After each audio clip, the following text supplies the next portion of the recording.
Welcome to Epic Tales Universe, where timeless stories whisper through the winds of history and memory.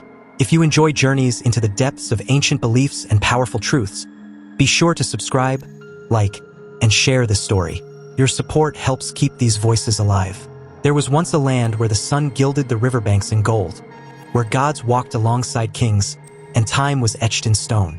This was Egypt, the land of the Nile, the land of gods and pharaohs, the land of eternal monuments and sacred rituals. Among its many rulers, some names gleamed with undeniable glory: Ramses, Akhenaten, Tutankhamun.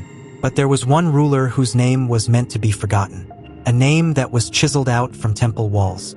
A face that was smashed from statues. A presence that ruled in greatness, and then was nearly lost to the sands of time. Her name was Hatshepsut. She was not born to rule. She was born to assist, to support, to stand beside a king as his consort or queen mother. But destiny had other plans. Hatshepsut was the daughter of Pharaoh Thutmose I and Queen Ahmose. Her bloodline was pure, sacred, unbroken. She married her half-brother, Thutmose II, and served as his queen. When he died young, a boy, Thutmose III, was declared the next king. But he was still a child. Egypt needed a regent, and Hatshepsut stepped forward. First, she ruled in his name, but slowly, quietly, and then with divine declaration, she transformed from queen to pharaoh. She wore the ceremonial beard of kings. She was portrayed in male form on monuments. She took the full throne of Egypt, and not as a placeholder but as a sovereign, as the embodiment of divine rule. She claimed the gods had chosen her. Hatshepsut did not conquer with swords. She conquered with vision. Her reign was one of peace, prosperity, and architectural splendor. The land flourished. Trade routes were revived and extended. A famous expedition was launched to the land of Punt, bringing back incense trees, gold, ebony, exotic animals, and wonders never before seen in Egypt. Her greatest legacy still stands today, the mortuary temple at Deir el-Bahari, carved into the cliffs of Thebes, a place of harmony and divine proportion, where her story was once told in hieroglyphs stretching across endless stone. She depicted her divine birth, her crowning by the gods, her righteous place as king. She created her narrative with intention, with reverence, and with power. But history, like the Nile, can be both generous and cruel. After her death, something began to change. The statues of Hatshepsut were smashed. Her cartouches were scraped away. Her images were destroyed. Her name was omitted from king lists. It was as if someone was trying to erase her entirely, to pretend she had never ruled, never existed. For centuries, the world forgot. And yet, her story was not truly gone. The stones remembered. The fragments remained. The erased spaces on the walls whispered louder than any preserved inscription. Why was she erased? Scholars still debate.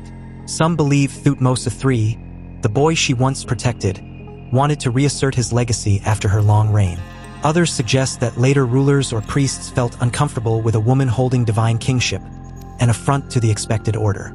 But some believe it was not hatred or vengeance, it was fear. Fear of her success, fear of her example, fear that her story would challenge what kingship meant. Her erasure was not immediate. It happened 2 decades after her death. It was methodical, not passionate.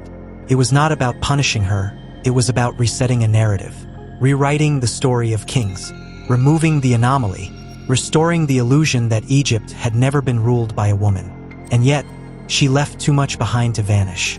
In the 19th century, archaeologists uncovered statues bearing a curious mix of masculine and feminine traits. They puzzled over these hybrid figures until eventually the truth emerged. The name of Hatshepsut returned to the world. Piece by piece, her story was reconstructed. Her temple, once in ruin, was restored. The inscriptions, once damaged, were studied and deciphered. And in those recovered stories, a woman's voice returned to the chorus of history. Her temple speaks again. Her name is spoken again. She is remembered as a builder, a diplomat, a queen who became king, a ruler whose greatness defied the silence imposed on her. She taught that power can wear many forms, that the divine right to rule is not confined by gender, that a woman could hold the crook and flail, command armies, appease gods, and still nurture her people. She showed that erasure is never absolute.